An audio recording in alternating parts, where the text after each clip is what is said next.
Memahami Permendikbudristek 46/23, pembentukan Satgas, TPPK dan peningkatan kapasitasnya. Pembentukan Satgas dan TPPK.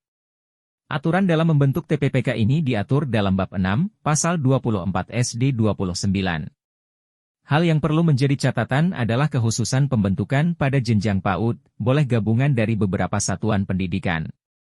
Penetapan TPPK ini oleh Kepala Satuan Pendidikan.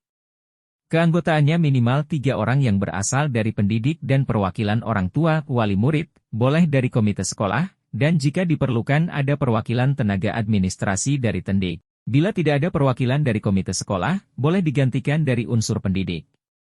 Masa tugasnya 2 tahun dan syarat keanggotaannya adalah tidak pernah terbukti melakukan kekerasan, pidana 5 tahun, dan hukuman disiplin pegawai. Hal yang menarik lainnya, sebutan untuk ketua dari tim ini adalah koordinator dan harus surat pernyataan bermaterai memenuhi persyaratan yang ditetapkan.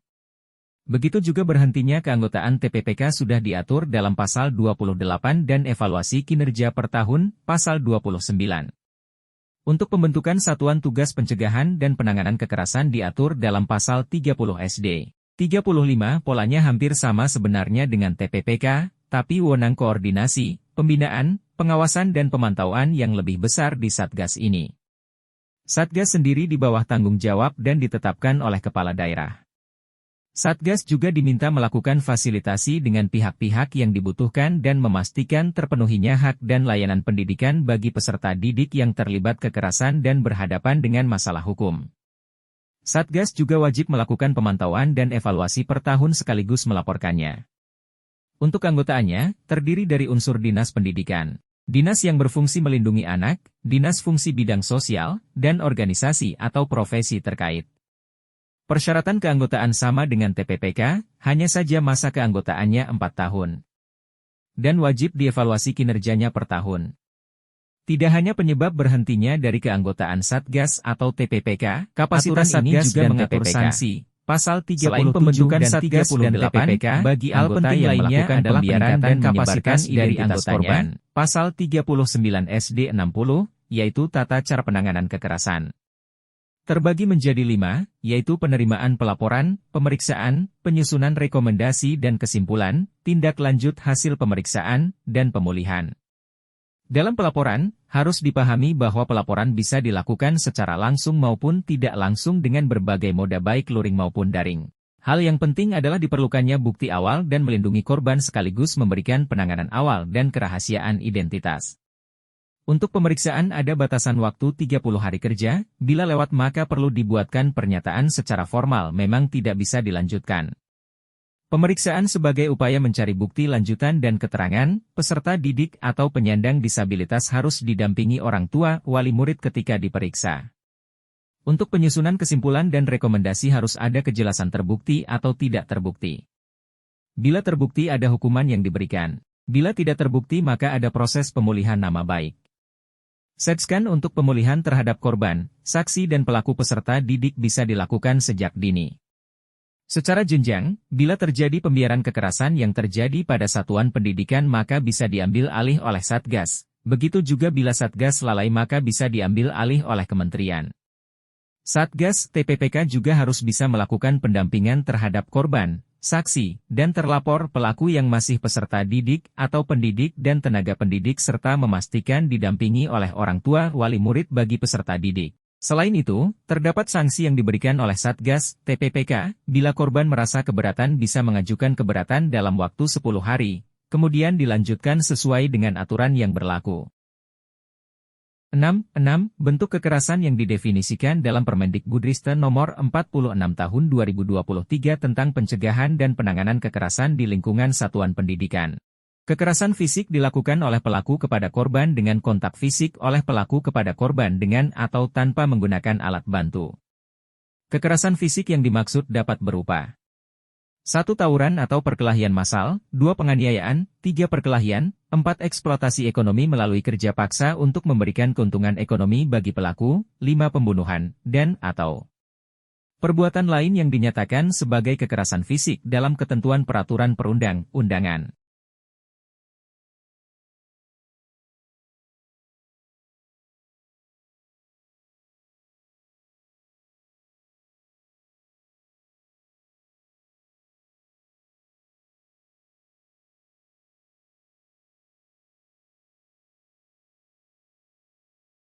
Kekerasan psikis adalah setiap perbuatan non-fisik yang dilakukan bertujuan untuk merendahkan, menghina, menakuti, atau membuat perasaan tidak nyaman. Kekerasan psikis yang dimaksud dapat berupa pengucilan, penolakan, pengabaian, penghinaan, penyebaran rumor, panggilan yang mengejek, intimidasi, teror, perbuatan mempermalukan di depan umum, pemerasan, dan atau perbuatan lain yang sejenis.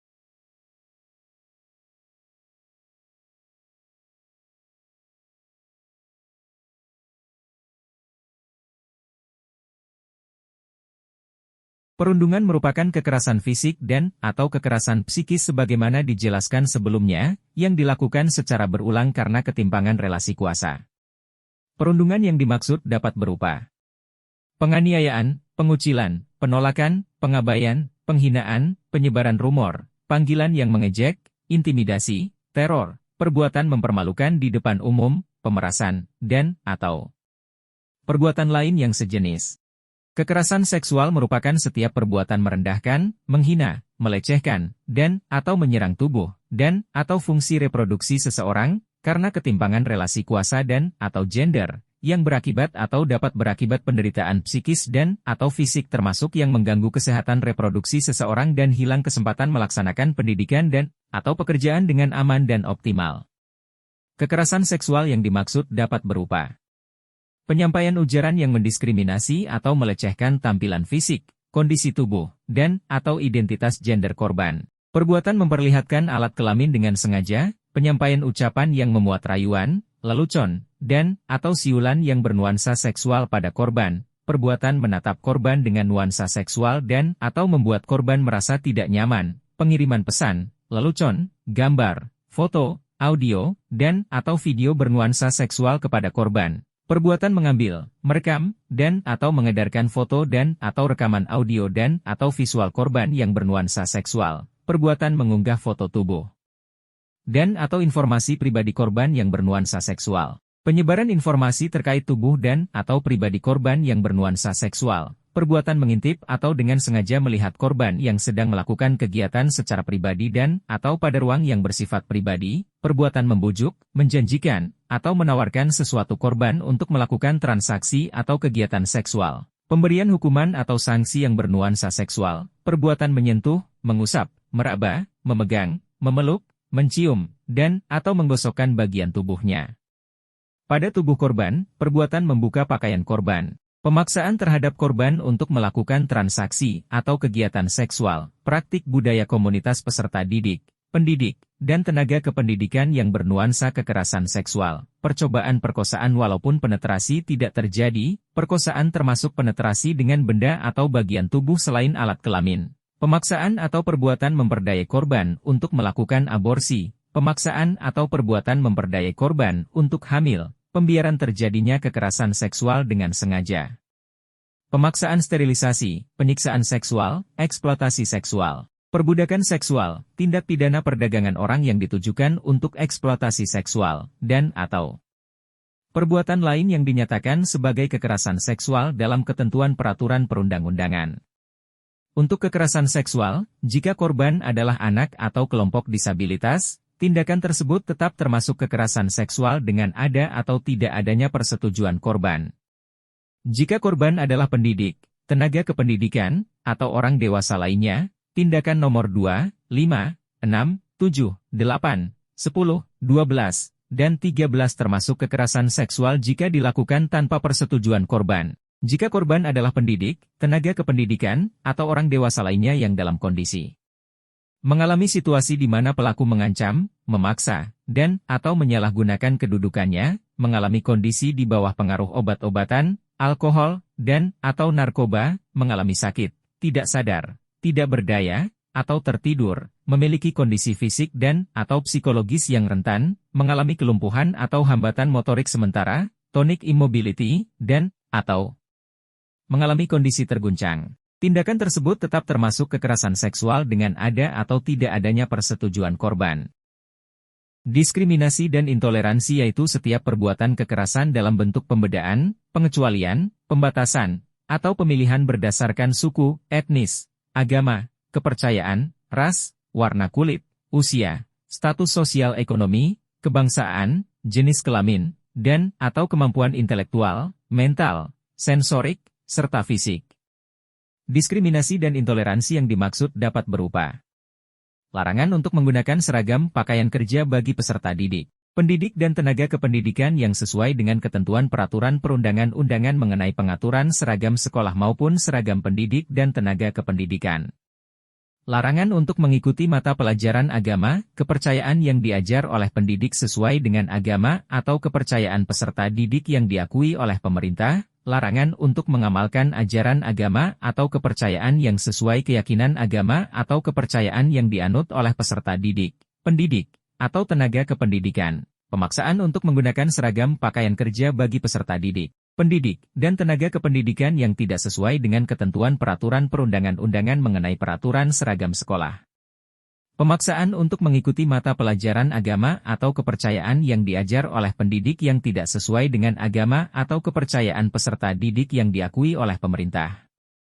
Pemaksaan untuk mengamalkan ajaran agama atau kepercayaan yang tidak sesuai keyakinan agama atau kepercayaan yang dianut oleh peserta didik, pendidik, atau tenaga kependidikan. Mengistimewakan calon pemimpin, pengurus organisasi berdasarkan latar belakang identitas tertentu di satuan pendidikan, larangan atau pemaksaan kepada peserta didik, pendidik, atau tenaga kependidikan untuk mengikuti atau tidak mengikuti perayaan hari besar keagamaan yang dilaksanakan di satuan pendidikan yang berbeda dengan agama dan kepercayaan kepada Tuhan Yang Maha Esa sesuai dengan yang diyakininya, larangan atau pemaksaan kepada peserta didik, pendidik, atau tenaga kependidikan untuk memberikan donasi bantuan dengan alasan latar belakang suku, etnis, agama, kepercayaan, ras, warna kulit, usia, status sosial ekonomi, kebangsaan, jenis kelamin, dan atau kemampuan intelektual, mental, sensorik, serta fisik, perbuatan mengurangi, menghalangi, atau tidak memberikan hak atau kebutuhan peserta didik untuk mengikuti proses penerimaan peserta didik, menggunakan sarana dan prasarana belajar dan atau akomodasi yang layak,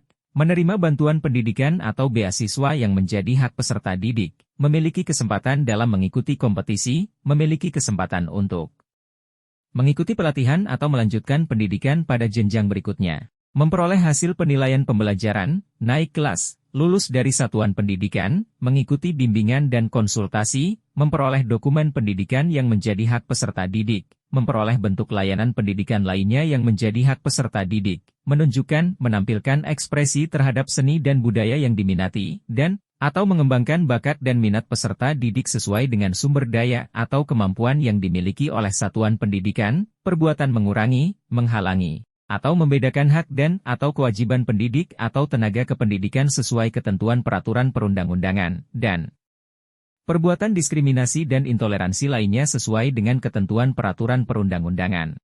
Kebijakan yang mengandung kekerasan yaitu kebijakan yang berpotensi atau menimbulkan terjadinya kekerasan yang dilakukan oleh pendidik, tenaga kependidikan, anggota komite sekolah, kepala satuan pendidikan, dan atau kepala dinas pendidikan. Kebijakan ini meliputi kebijakan tertulis seperti surat keputusan, surat edaran, nota dinas, pedoman, dan atau bentuk kebijakan tertulis lainnya. Kebijakan tidak tertulis seperti imbauan, instruksi, dan atau bentuk tindakan lainnya.